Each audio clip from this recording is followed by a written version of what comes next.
Maligayang pagbabalik sa Rai Movie Recaps. Narito na naman po tayo para sa isa na namang magandang pelikula na pinamagatang Emily na napalabas noong 2015. Kaya't ano pa ang ating hinihintay? Sit back, enjoy and relax, love you.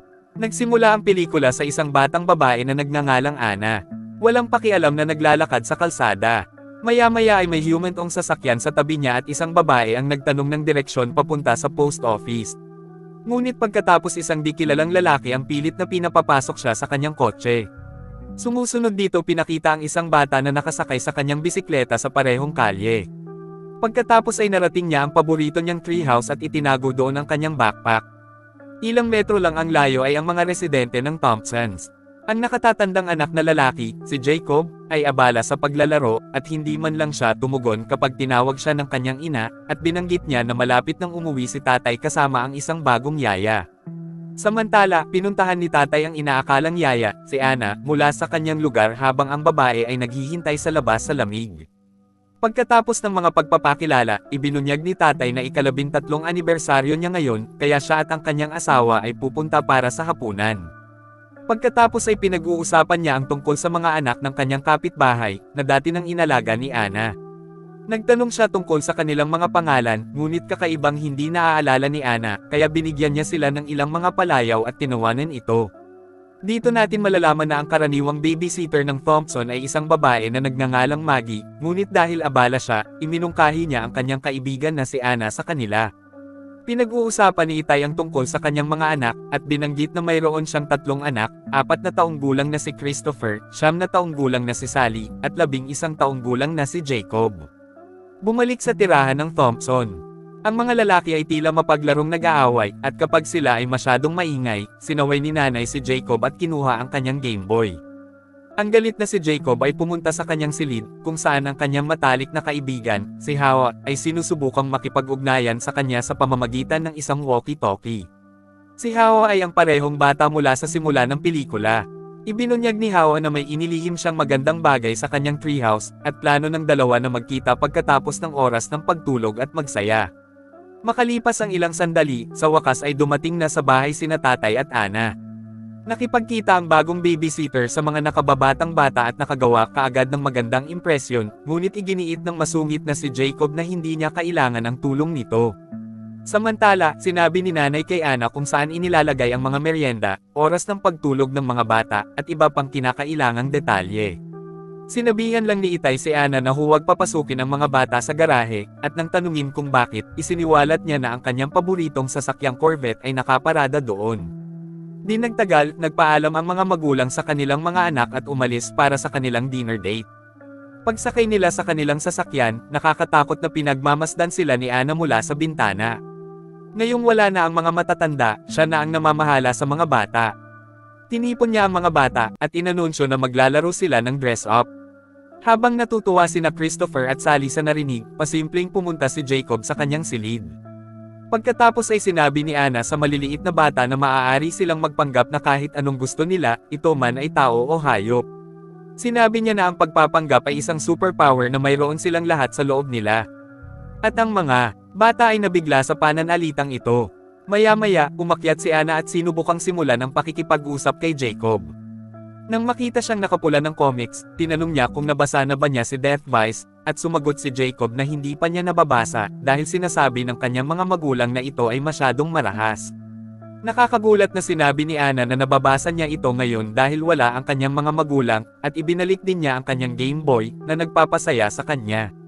Ang eksena ay lumipat sa mga magulang, bagamat ito ang kanilang espesyal na araw, nababahala pa rin si nanay na iwan ang kanilang mga anak sa bagong yaya, kaya tiniyak sa kanya ng ama na si Ana ay isang mabuting tao. Dahil narinig niya ang magagandang bagay tungkol sa kanya mula sa mga kapitbahay. Sa bahay, ang mga bata ay nagsuot ng ilang magagandang kasuotan. Ipinagmamalaki ni Sally ang kanyang magandang kasuotan, ngunit mukhang hindi humanga si Ana, at tinutuyapan niya ang batang babae. Ngunit nang makita niyang nakasuot ng dinosaur si Christopher, pinuri niya ang kanyang pinili. Halatang mas gusto siya nito kaysa kay Sally. Maya-maya, dumating na rin si Jacob na parang motorcar racer. Pagkatapos ay nagtitipon ang mga bata para sa isang larawan, kung saan sinubukan ni Sally na mag-pose, ngunit walang pakundangan na hiniling sa kanya ni Ana na huminto sa pagngiti. Sa ibang lugar, sa wakas ay nakarating na ang mga magulang sa restaurant, ngunit hindi nila alam na may nakabantay sa kanila mula sa labas. Sa bahay, inanunsyo ni Anna na maglalaro sila ng taguan ngayon. Gaya ng dati, sinasabi ni Jacob na ayaw niyang maglaro, ngunit kinukumbinsi siya nito na subukan ito. Pagkatapos ay hiniling niya sa kanya na magbilang hanggang 100, habang ang iba sa kanila ay magtatago. Ngunit sa sandaling ipikit ni Jacob ang kanyang mga mata, si Anna ay nagsimulang magpakita ng kakaibang pag-uugali. Sa una, pinapatay niya ang Wi-Fi router, pagkatapos, tinanggal niya ang lahat ng mga tali sa sapatos ng bata. Pumasok pa nga siya sa garahe ng tatay, at tinitingnan ang lahat ng gamit, at pagkatapos ay sinira ang isang safe sa silid ng mga magulang. Maya-maya, nang umakyat si Jacob para hanapin ang lahat, tinawag siya nito sa banyo. Binanggit niya na siya ay may regla, at hiniling sa nalilitong batang lalaki na dalhan siya ng mga tampon. Sumunod naman ang batang lalaki. Pero halatang hindi siya komportable. Nakakagulat ang sumunod na ginawa ni Anna. Ginagamit niya ang tampon sa harap mismo ni Jacob, hindi pinapansin ang edad nito. Sa susunod na eksena, tinitipon niya ang mga bata para sa isang night meal, pero kahit sa pagkakataong ito, bastos siya kay Sally. Hinahayaan niya ang mga lalaki na magkaroon ng maraming cookies hanggat gusto nila, ngunit ang batang babae ay walang nakuha. Sa pagtingin sa kasuklam-suklam na ugali ni Jacob, pinarusahan siya ni Anna sa pamamagitan ng pag-utos sa kanya na kainin ang buong pakete ng cookies. Humingi siya ng gatas, ngunit tumanggi itong ibigay maliban kung tapos na siyang kumain ng cookies. Kasunod nito, pinahintulutan pa ni Anna ang mga bata na gumawa ng mga pintura sa dingding, habang siya ay pumupunta sa silid ng magulang, at nagsimulang subukan ang ilang alahas ng ina. Pagbaba niya, iginuhit na ni Jacob ang kanyang pangalan sa dingding para mapansin niya, ngunit ang pagpipinta lamang ni Christopher ang pinupuri niya, kahit na ang ibang mga bata ay gumawa ng napakahusay na likhang sining. Pagkatapos ay hiniling ni Jacob kay Anna na tulungan siyang pakainin ang kanyang alagang sawa, at binanggit na silang dalawa lang ang dapat pumunta dahil mapanganib ito para sa maliliit na bata. Gayunpaman, si Anna, na isang masamang asong babae, ay hindi pinapansin ang kanyang payo at nagpasya na dalhin ang lahat ng mga bata doon. Makalipas ang ilang sandali, nagdala si Jacob ng isang patay na daga para pakainin ang sawa, ngunit naisip ni Anna na hindi ito sapat para sa isang malaking reptilya. Sa halip ay inilabas niya ang alagang hamster ni Sally, na natakot sa dalaga. Isang pakikibaka ang naganap sa pagitan ng dalawa, at ang kahon ng hamster ay nahulog sa lupa. Sa kasamaang palad, kinuha ito ng walang muwang na si Christopher, at ibinagsak ang hamster sa enclosure ng sawa. Natarante si Sally at nakiusap siya sa kanyang kapatid na paalisin ang kanyang hamster nang makita itong sinubukan ni Jacob na tulungan, ngunit pinigilan siya ni Anna at pinilit din niyang panoorin si Sally na kinakain ang kanyang alaga na naging dahilan ng pagpatak ng luha ni Sally. Sa puntong ito napagtanto ni Jacob na may mali sa babaeng ito sa restaurant.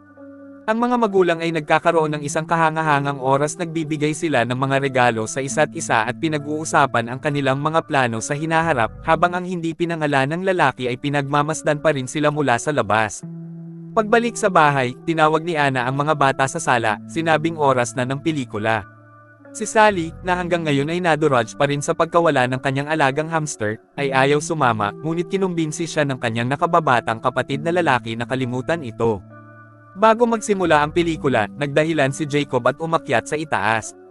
Napag-alaman na dumaan siya sa mga gamit ni Anna, at nakakita ng bala. Nakakagulat din niyang natuklasan na ang bagong yaya sa bahay ngayon ay hindi si Anna, ngunit isang taong nagngangalang Emily. Sa ibaba, ang masamang babae ay gumagawa ng isang bagay na hindi maisip. Sa halip na maglaro ng pelikulang pambata, naglalagay siya ng erotikong tape na ginawa ng mga magulang. Si Christopher, na napakabata para maintindihan, ay naaliw, ngunit tinakpan ni Sally ang kanyang mga mata sa pagkasuklam. Di nagtagal, dumating si Jacob sa pinangyarihan, at sa sandaling mapanood niya ang footage, pinatay niya ang telebisyon. Binasag niya ang remote control sa lupa, sinabing pribado ang video. Pagkatapos ay sinabi ni Emily na oras na para matulog, dinala niya si Christopher sa kanyang silid, at sinimulan siyang basahin ang isang kwento sa oras ng pagtulog. Gamit ang isang kakaibang drawing book, ikinwento niya na minsan may isang mama bear na mahal ang kanyang cubby. Araw-araw pag-uwi niya galing sa trabaho, tuwang-tuwa siyang makita siya dahil pinakalimutan niya ang lahat ng problema niya. Pero isang araw, nagkamali si Mama Bear at namatay si Cubby. Nakikita rin natin ang mga flashback ng kanyang nakaraan na nagpapakita na siya ay nagsasalita tungkol sa kanyang sarili. Hindi sinasadyang nakatulog siya sa ibabaw ng sanggol na naging sanhi ng pagka-suffocate nito.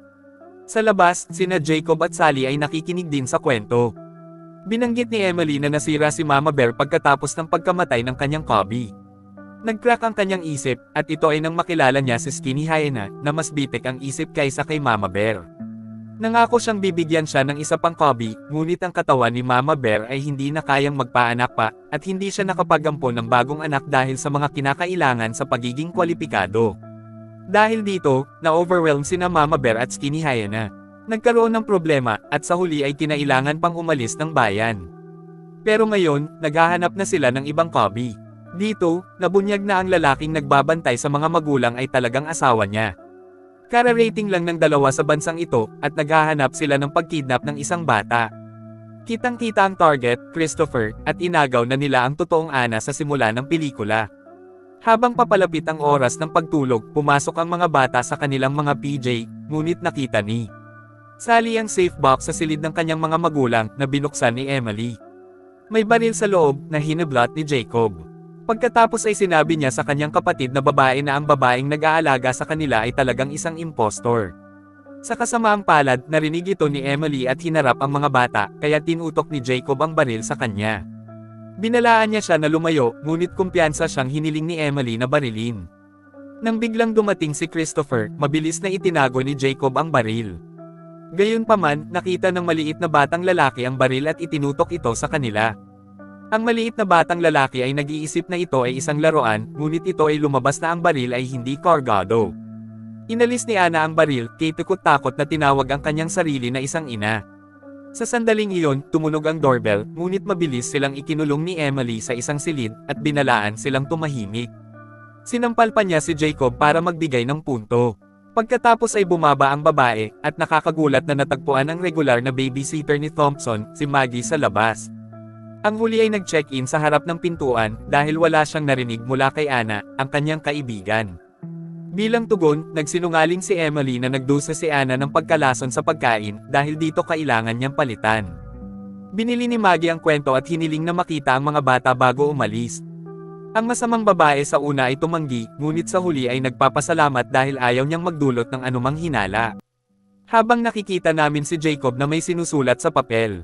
Pagkatapos ay umakyat si Emily, at binalaan ang mga bata na huwag gumawa ng anumang marahas, kung hindi, papatayin niya si Maggie. Kasunod nito, lahat sila ay bumaba, at sinalubong si Maggie. Naramdaman ng huli na kakaiba ang tahimik ng mga bata, ngunit wala siyang sinasabi sa ngayon. Bago umalis ay niyakap siya ni Sally ng mahigpit, pero may inihulog pa talaga siyang note sa pitaka ng babae. At mukhang napansin ito ni Emily. Maya-maya, binasa ni Maggie ang note sa kanyang sasakyan, nang mangyari ito.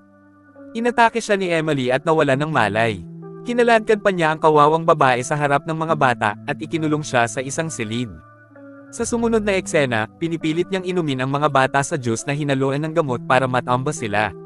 Masasabi ni Jacob kung ano ang kanyang pinagkakaabalahan, at nagawang samuka mamaya, ngunit ang kanyang mga kapatid ay walang kakayahan. Samantala, tinawagan ni nanay si Emily para tingnan kung ayos na ang lahat. Ang huli ay nagsisinungaling na siya ay nag-aalaga ng mabuti sa mga bata, at na sila ay natutulog, at sinabi ng ina na sila ay babalik sa bahay sa loob ng 20 minuto. Napagtanto na wala na silang maraming oras, nagpasya si Emily na simulan ang kanyang plano. Sa una, pinutol niya ang kapangyarihan, na naglubog sa bahay sa ganap na kadiliman. Pagkatapos, hinawakan niya si Christopher, at dinala sa itaas. Pagkatapos ay nagpasya siya na gusto niyang patayin si Jacob, dahil nagiging istorbo ito sa kanyang mga plano, ngunit sa lalong madaling panahon na pagtanto niya na nakatakas ang bata.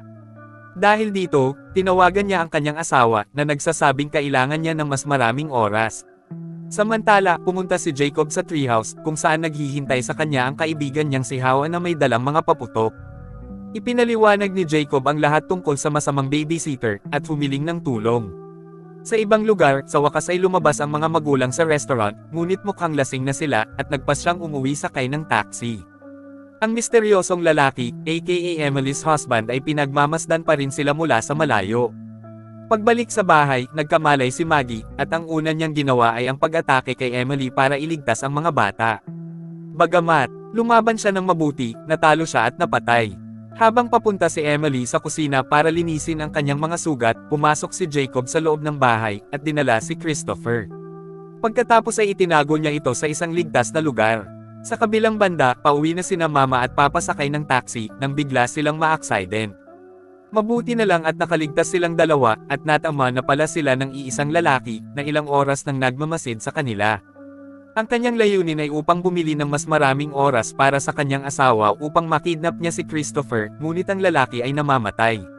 Pagbalik sa bahay, dahan-dahang pumasok si Jacob sa basement upang hanapin ang kanyang kapatid, ngunit nadatnan lamang niya ang walang buhay na katawan ni Maggie, na ikinawasak niya. Habang umiiyak, nagsalita si Emily mula sa itaas. Ibinunyag na siya ay kanyang kapatid na babae, itinapon din niya ang jacket ni Hawa, na may mga bahid ng dugo, at binalaan si Jacob na kung hindi niya dadalhin si Christopher sa kanya, sasaktan niya ang kanyang kapatid. Pagkatapos ay binibigyan niya siya ng 5 minuto upang pumunta sa likod bahay, kung saan magaganap ang pangangalakal. Sa crash site, ipinaalam ng pulisya sa mga magulang na walang ID sa kanya ang namatay. At na siya ay nakasakay sa isang ninakaw na sasakyan. Ngunit sa sandaling maiuwi ng pulisya ang mga magulang, natuklasan ng mga pulis ang isang bangkay sa trunk ng kotse. Siya ay walang iba kundi ang tunay na Ana na dinukot sa simula ng pelikula. Siya ay binugbog at pinatay ng masasamang mag-asawa. Nang malaman ni nanay at tatay ang balitang ito, sa wakas ay napagtanto nila na ang yaya sa kanilang tahanan bilang isang impostor, at agad silang nagmamadaling umuwi upang iligtas ang kanilang mga anak sa bahay. Si Emily ay nasa likod bahay kasama si Sally, naghihintay na magpakita si Jacob, ngunit alam ng huli na malamang napapatayin niya sila. Kaya gamulong siya sa isang basurahan patungo sa kanya. Ito pala ay paputok ni Hawa, na sumusunog sa kanyang mukha. Habang siya ay bumagsak sa sahig sa paghihirap, mabilis na hinawakan ni Jacob ang kanyang kapatid, at dinala siya. Pagkatapos ay pumunta siya sa garahe, at pumasok sa loob ng Corvette ng kanyang ama. Matapos may karga ang kanyang mga kapatid at magsuot ng helmet, binuksan niya ang gate ng garahe, at nakitang naghihintay si Emily sa labas na may dalang baril. Hinihiling niya na huminto siya, ngunit isang hindi nabigla na si Jacob ang humakbang sa accelerator, at pinatakbo siya. Pagkatapos ay sumakay siya sa kalsada, at patuloy na nagmamaneho, hanggang sa wakas ay nakilala niya ang kanyang nag-aalalang mga magulang, at ang mga bata ay muling magkasama sa kanila. Magiliw na niyakap ng nanay at tatay ang kanilang mga anak, nangako na hindi na sila muling pababayaan. Habang pinalilibutan ng mga pulis ang pinangyarihan ng krimen, nalaman na buhay si Hawa, na nagtamo lamang ng pinsala sa kanyang ulo. Tulad ng para kay Emily, ipinakita siya na nakayuko palayo sa eksena, na nagpapahiwatig na siya ay nakatakas, o marahil ay nahuli ng mga awtoridad pagkatapos. At dito na nga nagtatapos ang pelikula natin para sa araw na ito. Maraming salamat sa panunood.